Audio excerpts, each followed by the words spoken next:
Welcome back to STL Live. I'm Sarah Bernard, and I'm here with soprano Kathryn Favazza and also Allison Brewer of the Epilepsy Foundation of Missouri and Kansas. We've been talking about epilepsy in our community, and Kathy, your drive to help by producing and performing in this concert, the Sheldon, for the second year. So let's, Allison, you're the program director for the Epilepsy Foundation, and we were talking off camera about your education background, which, tell us about that story and how epilepsy affected you as a teacher. Sure. I used to be a special education coordinator, and I distinctly remember having a student with epilepsy and going through that process of developing a plan that's going to best support her and what we could do as a school. I didn't realize until I started working here what I did not know, and what kind of a difference I could have made for that student with having the knowledge that I do now.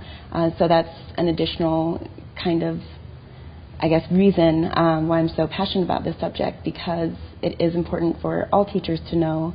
I had no idea how much epilepsy could impact. So what are some things that teachers can do if there is a student in the classroom who has a seizure in the classroom, for example, or they know has epilepsy and may have a seizure? Are there certain tips from you all? I mean, sure. Outside of first aid, that's primary. Recognizing that epilepsy isn't just when somebody has a seizure, it's all the other outside impacts or factors like medication. Medication can impact a student's development in so many different ways. Knowing that anxiety levels can increase when somebody has epilepsy, and supporting that in an effective manner, which also has an impact on education and development as well. And taking a holistic approach, making sure that there's clear communication with parents, and that kind of involvement with the parents so that everybody's aware of what's going on and everybody's working together to best support a student with epilepsy. Absolutely. All right, so let's go talk about the concert, because this is an exciting thing that you all are doing together. And Kathy, fill us in on some of the details. So the concert is, first of all, a platform to raise awareness for epilepsy. We're going to have a family who's going to share their story and their struggle with epilepsy. But even more and more fun about the concert is we're going to be singing amazing arias, trios, and duets from Rigoletto. We have got Trovatore, Lehar's beautiful duet, Lacme's beautiful duet, and things of that nature. These two singers I'm very excited about. They come from New York. Sarah will be making a debut in Rome next season, and John sings all over New York. So they're fantastic, and it's going to be fun.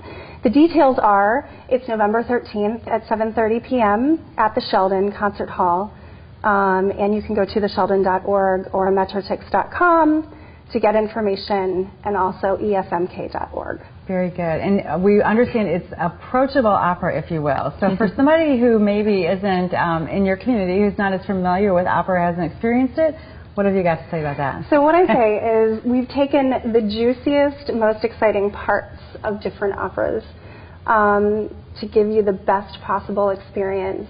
So it's not a huge, long, 3-hour segment of one particular thing. It's kind of the best parts of different operas. So we also have explanations of what's happening in the program, so you'll be able to follow along and see what the aria or duet is about before you even hear it. So that helps too. Very good, very good. All right, so Metrotix is where you can go for information, or the Epilepsy Foundation website? efmk.org. efmk.org. Did I get that right? Okay, very good. Well, thank you both for joining us today and for sharing with us your knowledge and your personal stories as well. And Kathy, thanks for coming back and telling us about the second annual concert. I hope it's as successful as last year. For tickets to an evening of opera benefiting the Epilepsy Foundation of Missouri and Kansas, visit metrotix.com or call 314-534-1111.